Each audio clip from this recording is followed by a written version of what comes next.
So may I take this opportunity to call upon Mr. Randall T. Black, Chair, PMI Board of Directors, onto the dais, please. While he is coming onto the dais, may I just try and share a little bit about his experience, which is too vast for me to be able to do justice. 40 years consulting in telecommunications, IT, e-learning, development, and then he has been with PMI North India chapter, and then CMAG, chapter member advisory group, and now PMI Board of Directors has been Region 1 mentor too. Randy, it's an honor having you here. Look forward to listening to you, sir. Thank you very much. Thank you so much. Good morning, ladies and gentlemen, and thank you so much for the invitation to be here in PMI, India. I've never been to India before, but I was guaranteed that I would be taken care of, and that, of course, that I would be treated wonderfully. I need to tell you a story of earlier this week. I was in Ottawa, Canada, and the newest member of the India team made a commitment to my wife. And when you make a commitment to my wife, you know you absolutely have to fulfill that commitment. And Srini has agreed to keep me out of trouble. I wish him well, because I'm a guy who gets into trouble. 40 years I have had the pleasure of being a project manager. Like all of you in this room, I work hard to change the world. And that's our role. Before I get going, three things. First of all, I am suffering from a bit of a cold, so if I inadvertently cough, I do apologize. I'm getting better bit by bit. Second thing, I would really like to acknowledge the PMI Pearl City chapter for putting together this wonderful event. You know these things don't happen by accident, so let's acknowledge them.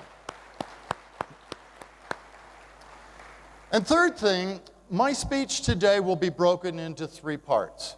First part, I'd like to talk about the past, because to honor the past is so essential in everything that we do in life, to recognize what it is that has brought us to this place. Then I want to talk about today, the things that are going on today. As you can see, celebrating 50 years of PMI. And then I want to end off and talk about the future.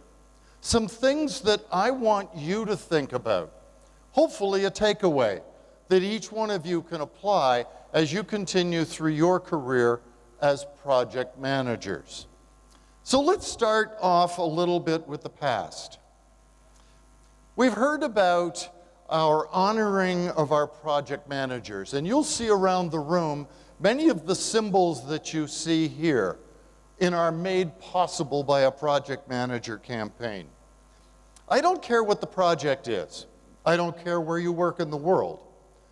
Whether it's putting a man on the moon, whether it's creating new infrastructure here in India, or it's finding a new genomic that will cure cancer somewhere in the world. Somewhere in that work that's being done, making sure that things are organized, making sure that the team is progressing forward, I can guarantee you there is a project manager. Project management as a profession really actively began about 50 years ago with the founding of the Project Management Institute. And we had the very great pleasure of still having some of our founders with us. Jim Snyder, who you may have had the grace and opportunity to meet, talks about how PMI actually got started. Let's watch. I'm Jim Snyder. I'm one of the founders of PMI. We're celebrating 50 years now. It's been a long, long time, but it's been a truly wonderful experience. PMI didn't start with a meeting. Lots of people think it did. It grew out of a work relationship between basically three groups of people. The first group was the people at Brown and Root, Eric Jeanette, the group of people that were working with McDonnell Douglas, with Ned Engman, and the third group, the people that were working with me at SmithKline. And we were all using project management tools and techniques, and we found that we needed to share some information about those. And PMI literally grew out of the need to exchange information. It was really Ned Engman and a dark and stormy night in Philadelphia when we decided that it was time to stop talking about it and do something. We convened the first meeting of the board of directors on a Saturday morning at Georgia Tech. And I think it all of a sudden dawned on the 5 or 6 or 7 people that were in that room at that time that we've just started an organization. And it sort of fell to me to be the administrative leader of the group. That position grew as the years grew and as the number of members grew. And after the first 12 to 15 years, it got to the point that I just couldn't do it any longer, and PMI moved to hire its first professional executive director.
When I look back over the last 50 years, it's just exciting to me to be a part of an organization that's helped to bring people to the point that they can manage these kinds of large-scale projects, as well as the many small business projects that we undertake every day as project managers.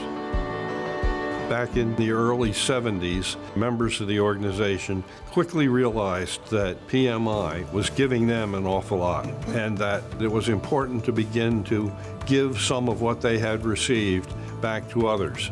And one of the early areas that we started to do that was in giving back through educational programs, and it's developed into the large programs of the Educational Foundation today. Oh, the fondest memories, it's certainly the people. The project management is all great and good, but my memories of PMI and the things that I cherish the most about the organization are the friendships I've made.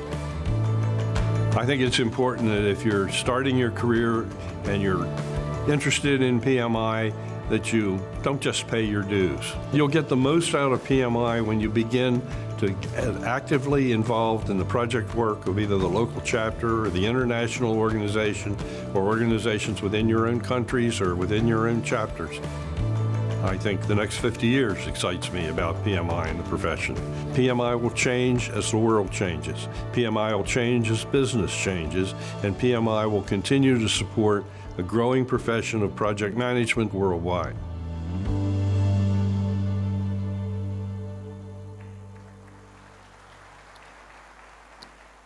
What's so exciting to me about that video is the end. When Jim talks about what excites him is the next 50 years. Because in the next 50 years, who knows what this profession will become? I know that throughout my career of 43 years, I've had the opportunity to see from project management moving from a profession where everybody went, project management, what's that? to today where everybody says project management. I know what that is. You're a secret sauce. You do voodoo magic. Well, pretty close, but not quite. And that's our past. Today, as part of our 50th anniversary, of course, PMI has committed to the United Nations Sustainable Development Goals, the 17 Sustainable Development Goals that help or can help to change the world. And here in India, you're living that reality. You're living that dream. In fact, the organization earlier this year committed to 50,000 hours of volunteer commitment. Well, I think we need to do some estimate training because we've missed. In fact, by May, we achieved, committed, or completed 50,000 hours. So as part of our conference in Dublin, we made a decision to commit to a further 50,000 hours. We called it our Double in Dublin. Welcome to the English language. Further, over the last few months, we've continued to track our successes and have discovered suddenly, we haven't just hit that 100,000 hours, we've overachieved on it. What are we going to achieve by the end of this year? I'm not even going to try to estimate, because obviously my estimating skills are very poor. Here in India, you have so far committed, especially within the region, to more than 9,000 hours either completed or committed. And here's some examples of work that you're doing. The Chennai chapter has worked with the Project Management Institute Education Foundation to collaborate with a local charity, Avatar, on providing employment guidance to young underprivileged girls.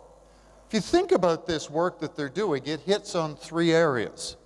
First of all, quality education. Second, fighting poverty. And third, gender equality.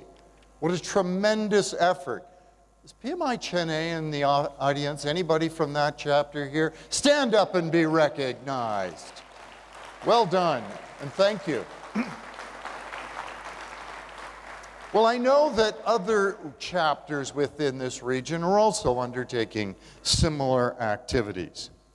When the massive floods hit Kerala, the chapter, with the support of all of the India chapters, got to work. It provided project management expertise to help in the relief efforts. By the way, is the Kerala chapter in the house? Where are they? Kerala chapter. I know I met some folks from there. Congratulations. And thank you for undertaking that very important work. I'm constantly reminded of the achievements that we have done as project managers. We see that firsthand here in India. From the very beginning, from your independence, progress has been marked by significant public sector projects in your country. Example, such as you see here with the Bakara Dam. And I know that you will continue as project managers to do this kind of work and to grow the profession here in your area. You also, very proudly, have achieved some great results in space. And yes, I know there's been some setbacks, but you're learning from them and you're growing from them. As well, we have some fantastic organizations here within the India area that are contributing to our Global Executive Council. For those of you who are not familiar with the Global Executive Council, it is a group of organizations from around the world, 80+ organizations, who contribute to PMI by telling us what it is that they need. And these 4 organizations are representing your country, and we also have a 5th that's in the process of joining the Global Executive Council.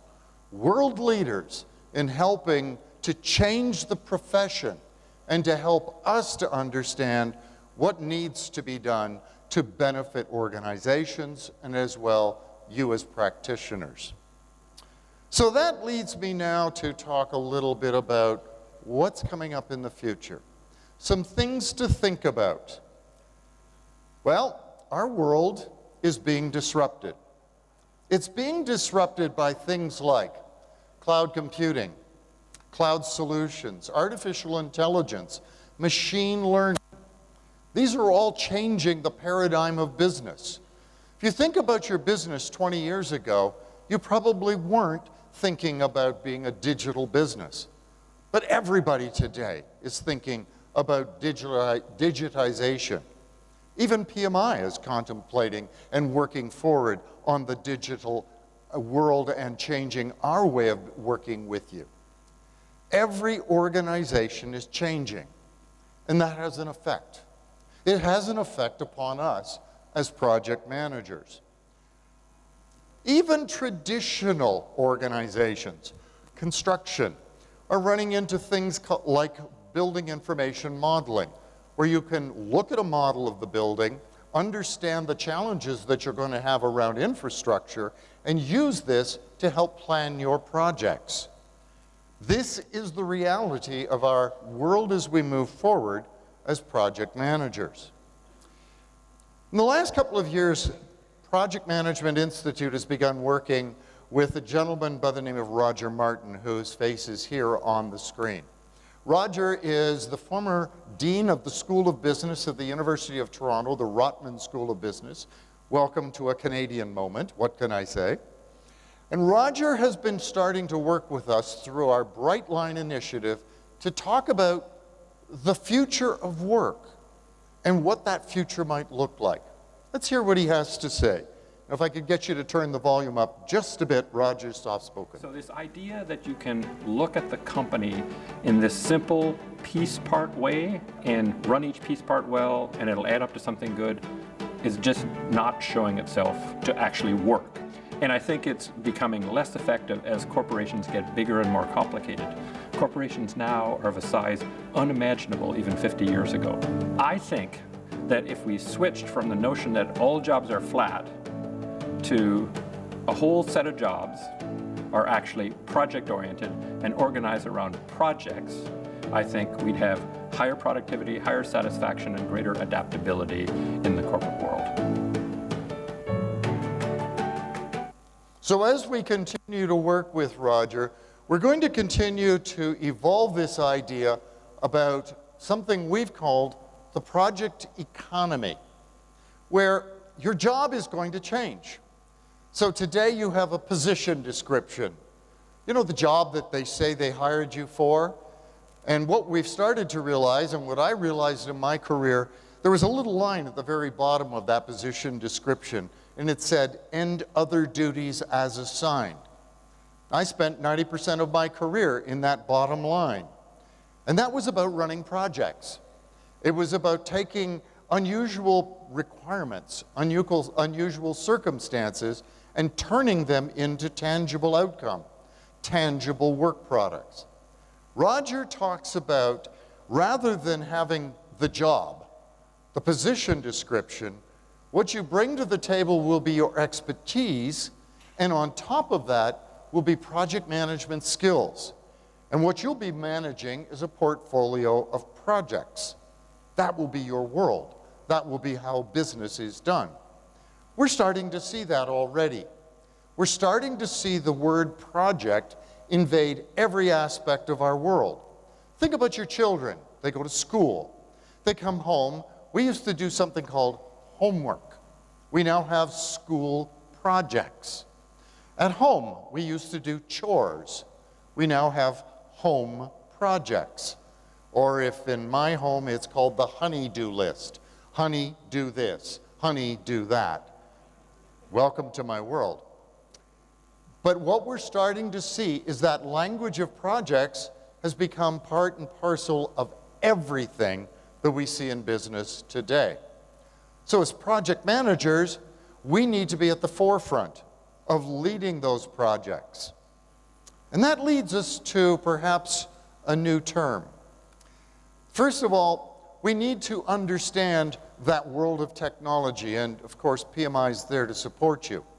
Through our Pulse of the Profession document, Currently, we're investigating things like artificial intelligence and asking, what does that mean to us as project managers? What is the future of work? What are the ways in which we will be working in the next 10 to 20 years? Which leads to a new term, something that PMI has coined. And the question that I ask you today is, what is your PMTQ?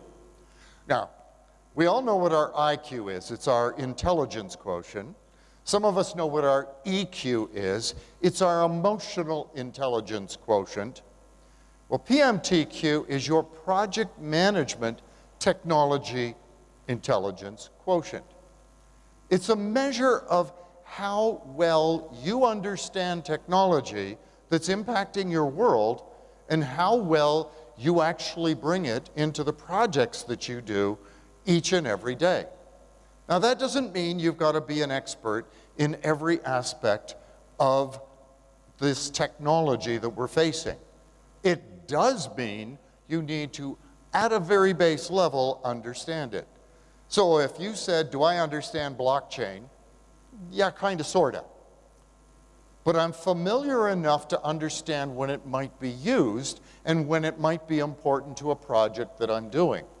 So as a project manager, we have to be cognizant, literate around all these new technologies, because the projects that we're managing will leverage those technologies. And sometimes we have to be the innovator that brings those technologies to the forefront. Now, how do we do that? Well, first of all, I want to think about the talent triangle. Anybody who has to do a recertification is very familiar with our talent triangle. And the three aspects, of course, the technical, the business, and the leadership. But today we now start to have to think about the talent triangle in the context of being in a digital world. What are those digital skills in those areas that we need to understand? So let's spend a minute, let's define what we mean by PMTQ. First of all, always on curiosity. The continuous learner, the person that continuously is looking for new ideas. If you're not reading Harvard Business Review, The Economist, or other publications, and even LinkedIn has got some great articles on things that are currently going on in the marketplace. So critical to be current with the technical aspects and the technologies that are coming to the forefront in our world.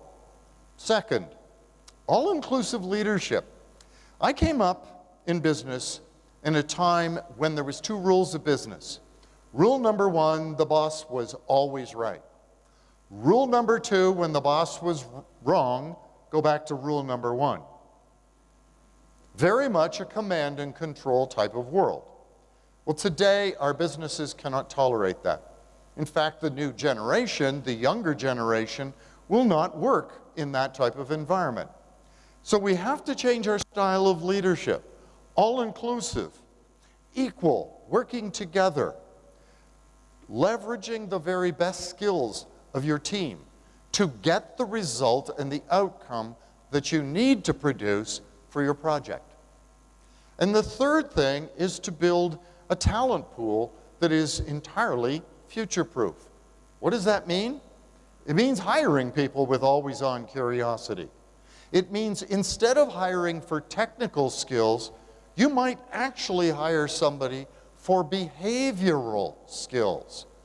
Last fall, the board of directors had an opportunity, along with some of the executive leadership team, to visit a company in California.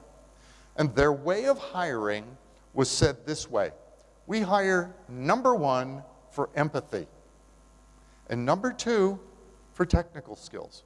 We can teach technical skills, but we can't teach behavior. And so what we are seeing is a radical change in how organizations build their talent pools. And be very clear, there is a huge demand worldwide for project management talent. Accenture did a publication last year that said, in the world, by the year 2030, there will be a need for 88.1 million project management jobs. 88 million. And that's growing by over 300,000 every year. That's an enormous number. And today, we don't have nearly that many people with project management skills. So, what does that mean? And why is this important? Well, if we think about businesses, and you heard the word transformation, taking and dealing with digital disruption, in the Accenture study done last year that PMI participated in, 80% of those companies that were interviewed said they will encounter a transformation in the next year that will be because of a disruptive technology. Here's the scary statistic. 25% of those transformations will be successful, meaning 75% of them will fail. And that's an impact that this marketplace, this dire economy that we all live in, cannot deal with, cannot tolerate. So what we need is individuals that are going to be able to lead transformations, lead projects. And this is where PMTQ becomes very important. So when we think about why those companies failed, the number one thing that they seem to have forgotten is that people, you, project managers, lead those transformations. And therefore, we need to increase skills, increase your PMTQ. And you as an individual need to be conscious of that each and every day in your jobs. Now let's think about this from an organizational perspective. If we said an organization wants to be a PMTQ leader, what is it that they do that's different than others? Well, first of all, they put technology front and center. They make technology the keynote of any of their projects. They look for technological discontinuity opportunities. Second of all, they build fluency around technology across the entirety of the organization. If you have one expert in your company in blockchain, you're in trouble, because what happens if that person leaves your company? So having 50 people across the company with expertise in blockchain, that's a good thing.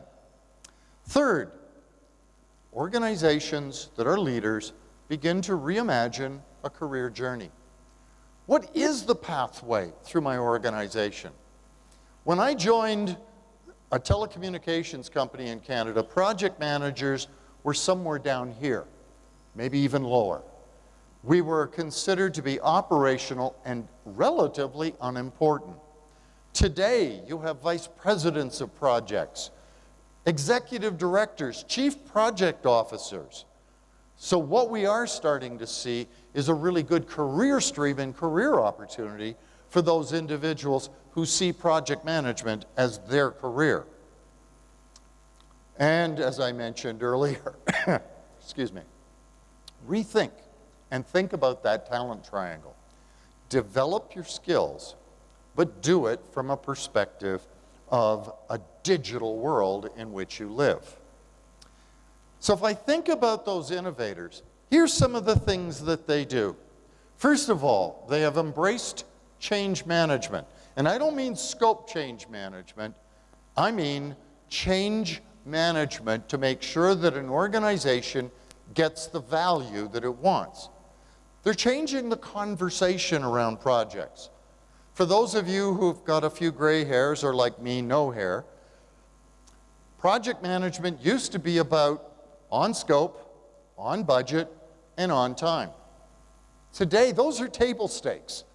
That's the easy stuff. Now organizations want to make sure that the strategic reason that they made the decision to do the project is producing something called value out the other end. So it now has to be on value. And the organization is making sure that they're getting it through active change management. They use multiple types of methodologies in doing their projects. It's not just do an iterative process, or do a predictive process, or do an iterative process. It's choose what's best for the project. It's no longer about best practice. My friends, it's all about best fit. What do you need for your project? What do you need for your organization in order to bring success? Design thinking is becoming part of their language. Agile is showing up. And of course, DevOps. All three of those areas are becoming very predominant amongst those organizations that are innovators in the TQ area. They also do some other things differently. And here's the one on this list that really pleased me: executive education. You can teach project managers how to be innovators. You can have them aware of technology. But one of the most critical enablers of project success is a really good sponsor who knows what their role is, who's actively engaged, who's there to break down walls for your project so that you can be successful. There's some other factors in here that are very important as well, but that's the one that always stands out to me when I'm looking at this listing. Now, I'm a businessman. I run my own company, and I want to see return on investment. So if I'm going to invest as a company in you becoming more cognizant of technology, I want to see some value. I want to see an outcome. Well, if you're looking at this as a businessman or business person, first of all, the improvement in project results is very significant. But the part that I liked the most was looking at the bottom three. The amount of budget that is not lost as a result of being an innovator is very significant. On average, in the world today, every project, 12% of dollars gets wasted. Now, I don't mean substandard or subpar results. I mean wasted. Throw it in the garbage. Put it in a pile, have a fire. That's what I mean by wasted. So today, if you can avoid that waste, if you can increase your success rates by 3 or 4%, that's significant within your corporations. Innovators save money as a result of investing in this PMTQ. So when I think about the future of project management, and I think about the future of PMI, I just look out in the room here, and I see the young people that are here, those who are going to be mentors and coaches to these young individuals, and I think about how we can change this profession, how we can add value to it, how we can add continuously value to the corporations that we work for. I've spent 43 years of my life doing this work, and I've seen a tremendous evolution, all the way from being a project manager because I could do a schedule. Wow! I got hired by a company because that's what I could do. Today, that's easy stuff. Today, it's about truly adding value. As you realized last year, PMI changed its winning aspiration. We realized that this game that we do, this game of project management, this profession, is about the practitioner, and it's about achieving results. We, as project managers, take ideas of others and we make them real.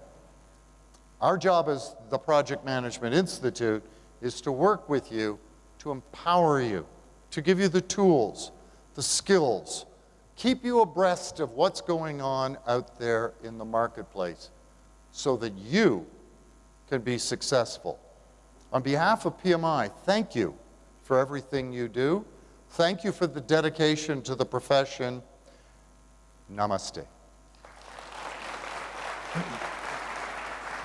Thank you so much, Mr. Randy, for sharing all the insights on the world of PMI and also PMI 50, Pulse of the Profession. Quite an interesting session for us. Thank you. May I request onto stage Mr. Sriram?